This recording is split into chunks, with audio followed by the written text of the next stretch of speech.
はい、こんにちは。今ね、私は高速道路を運転しています。まさか私がこんな風にまた車で旅をするようになるなんて、少し前まで私は想像もできませんでした。最近私はなんだかモヤモヤすることが多かったので、ドライブへ行きました。今回の動画では、今年車の旅もしたい60代女性のリアルな話、電車や飛行機の旅と車の旅との違い、メリットデメリット、そして2025年の私の旅の計画までちらっとお話ししますので、最後までぜひご覧ください。ワンコも楽しそうに乗っていますよね。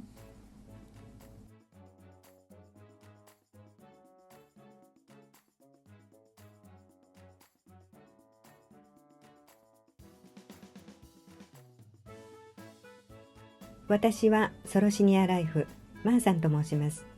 私は東京で一人暮らしをしています。私は車が大好きで18歳で免許を取り、途切れることなくずっと運転を続けていました。しかし離婚した時から私は5年間全く車に乗れなかった時期がありました。仕方がないですよね。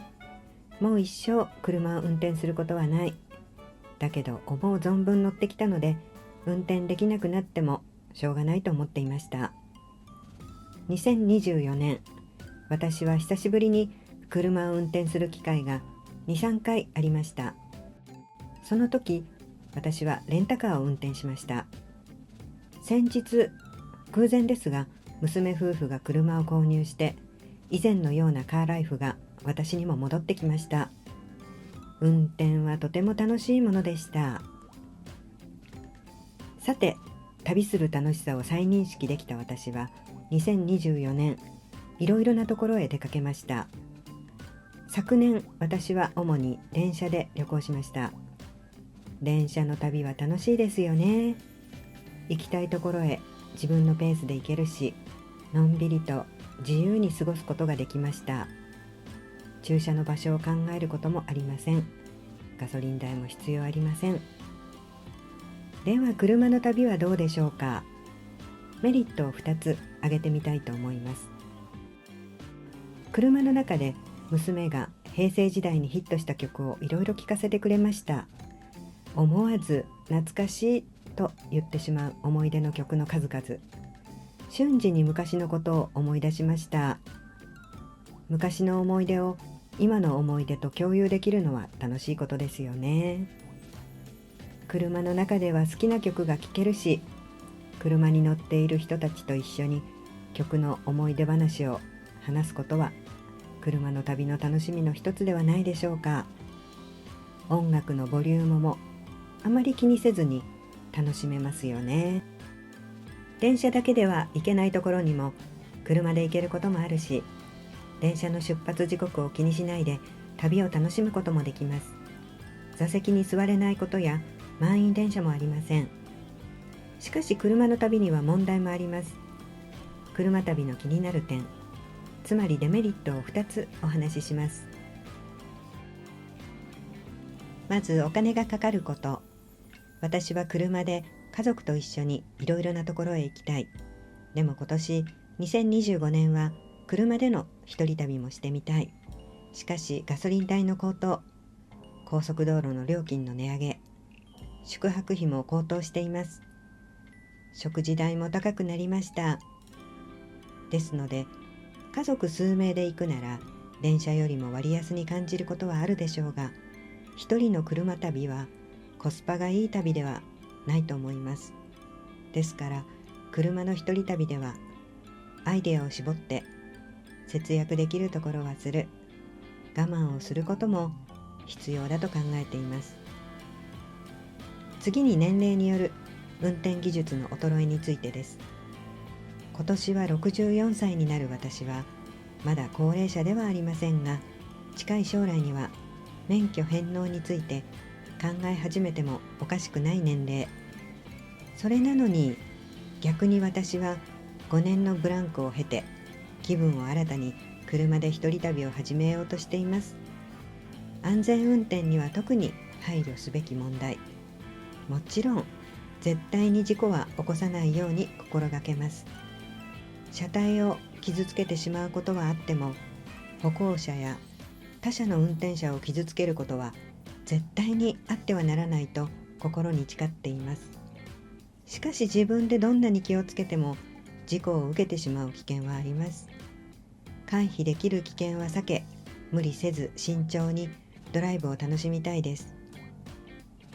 今の車の技術は昔と比べて確実に進歩していますね。びっくりしました。例えば走行中、走行車線をうっかり踏んで運転してしまったら、警告音とともに運転していた元のポジションに自動的に戻してくれます。軽自動車でも安全運転のため、先進のテクノロジーが導入されているようですね。実はもっと驚いたことがありました。私が運転している時に警告音とともに音声でキンコンカンコン、後ろの車が急接近しています、キンコンカンコンと急にアナウンスし始めたのです。ナビシステムが話したのかな。突然音と声がし始めたからびっくりしましたよ。バックミラーで確認すると、後ろの車は確かに近づいてきてはいましたが、危険な距離ではありませんでした。それに後続車が近かったとしても、私にはどうすることもできません。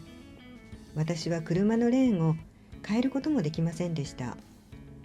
後続の車が悪意を持って私の車に接近しすぎていたとも思えませんでした。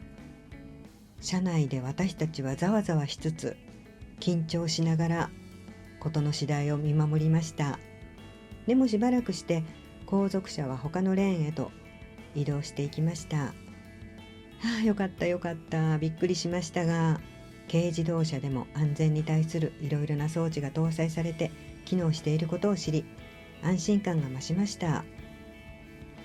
私たちの車であるホンダの N-BOX の安全面の装置のすべてを、実は私はまだ理解していないので、おいおい、マニュアルを確認してしっかり把握し、運転時には大いに活用したいです。それが私を守ること以上に他人を守ることにもつながります。60代でも車を運転している人は多いです。私はブランクがあったので少々不安でしたが、せっかくのいい機会、無理しない範囲で安全に車の旅を楽しみたいです。車という私には新しい手段での旅、素人の60代女性ならではの無理しない旅が見つかりますように。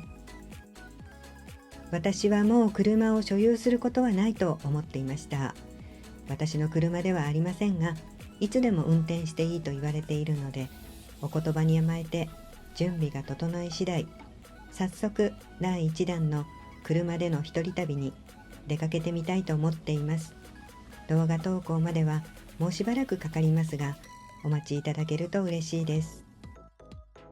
皆さんは車を運転していますか？車で行くと楽しい街やシニア世代だからこそロングドライブで気をつけることなど、車や運転に関することをよければコメントでお気軽に教えてくださいね。近くの旅から遠くの旅まで、電車を使ったり飛行機で、そして車で、今年2025年は2024年以上に大小さまざまな一人旅を60代女一人で、または家族でいろいろと経験を重ねたいです。ぜひまた見ていただけると嬉しいです。ところで2025年の旅の第1弾は今週中にも出発する予定です。